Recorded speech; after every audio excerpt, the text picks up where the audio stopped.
November, the last autumn month, has really been a humid, foggy and rainy one. The beautiful colored trees have slowly turned into different shades of brown, reminding me of the beauty of letting go and accepting the current situation, whatever that may be. And for us, it has meant preparing for the cold and dark winter. So I am out walking in the woods and I have my little basket with me. And the reason for being outside right now is I am actually pine cone hunting. And the aim with this is to gather a bunch of pine cones and then I'm going to let them dry inside. And then I'm going to do something called tändkotte, which I'll get to later. But it's like basically an easy way to start a fire with those. Tändkottar. And I use leftover candles and pine cones that I collect in the forest. And you can buy these, but they're easily made on your own as well. So that's what I'm doing.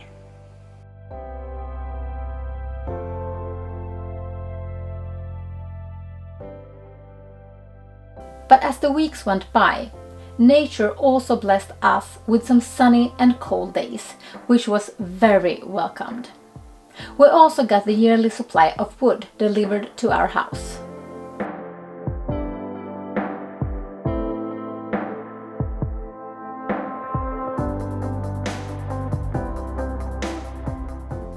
So the wood got delivered a few days ago and we've been working on putting it into the woodshed and then also bringing some inside. And that's pretty much what I'm doing today. I am putting these pieces of wood into a corner of our hallway or where you enter the house.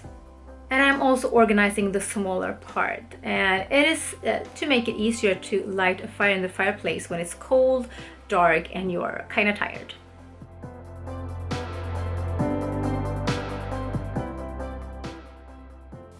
And then came a lot of foggy days, which I made the most out of. So it's been a few weeks since you saw me outside collecting pine cones. And since then we gotten some wood delivered, which I think you've already seen. Today I'm going to make something called tändkotte or braskotte. And they are really easy to make yourself. You can buy them, but I prefer to make them my own.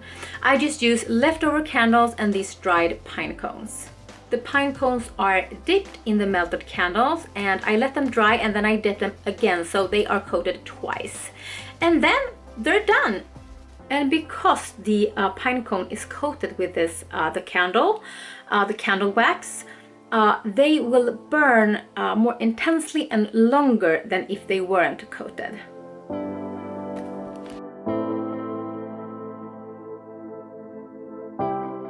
Something else that we do almost every autumn and winter evening is that we prepare the fireplace.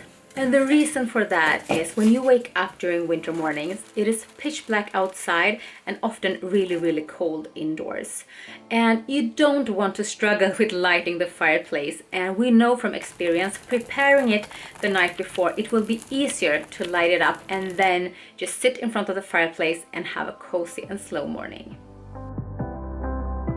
The following days were both foggy and warm, which was good for us because we were way behind on this next chore that must be done when the ground is still soft.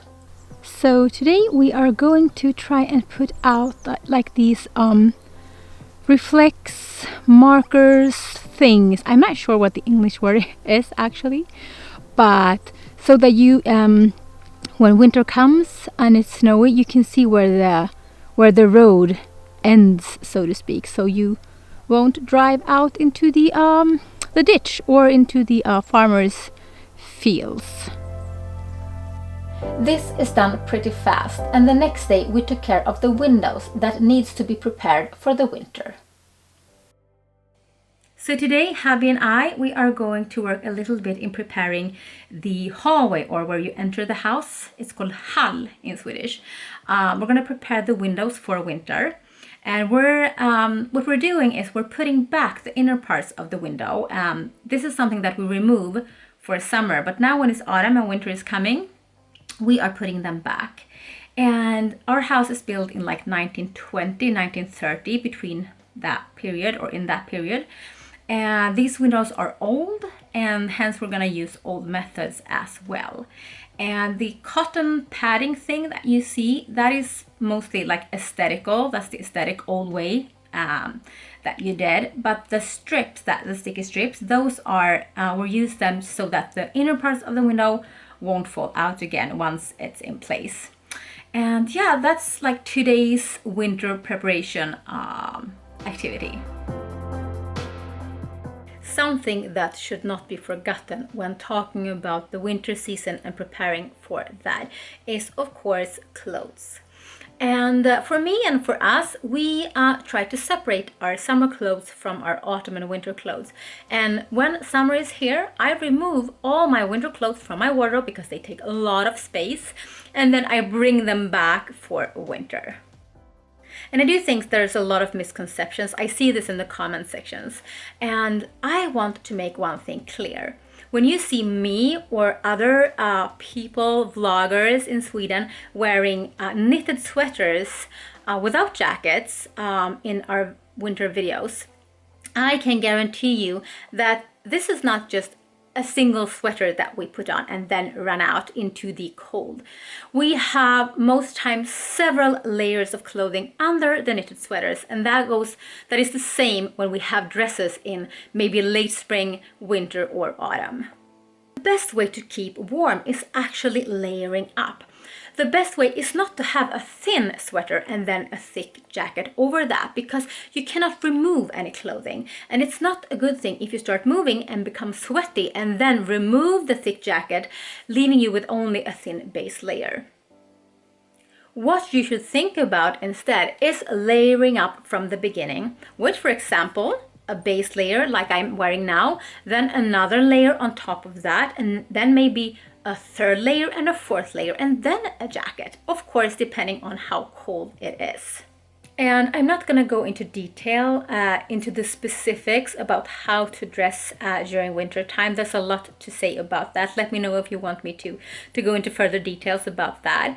But that is basically what happens to my wardrobe. I bring the winter clothes back, and I take some summer clothes out, and I layer. So whenever you see me, it doesn't matter if I have a jacket on or if I don't, there's always like 3-4 layers under whatever it is that you're looking at. And then, of course, there are smaller details in our everyday life that we think about and take care of in preparation for the winter season. Other things that we do during this winter season or in preparation for the winter season are basically all related to either the cold and the snow, the darkness, or things like electricity going down, or water pipes freezing. For example, these ones, they are called broddar in Swedish, or shoe spikes in English, I think. We put them on the soles of our shoes so that it is easier to walk on ice and also slippery snow, because snow can become quite slippery when the temperatures changes a lot. Something else that we have are flashlights, because it's really dark out here. We have regular ones, and we also have the ones that you can fasten around your head so that you can take walks with the dogs in the darkness as well. Another thing is this power bank, and it's for my mobile phone, because if the electricity goes down and maybe at the same time I don't have battery on my phone, I can't call anyone, and if it would be an emergency, that wouldn't be good. And that was pretty much it for the winter preparations here in Lilla Sundby. I really hope you enjoyed this little film. I don't know about you, but I am really longing for winter with snowy and sunny days. Until I see you next time, as always, puss och kram!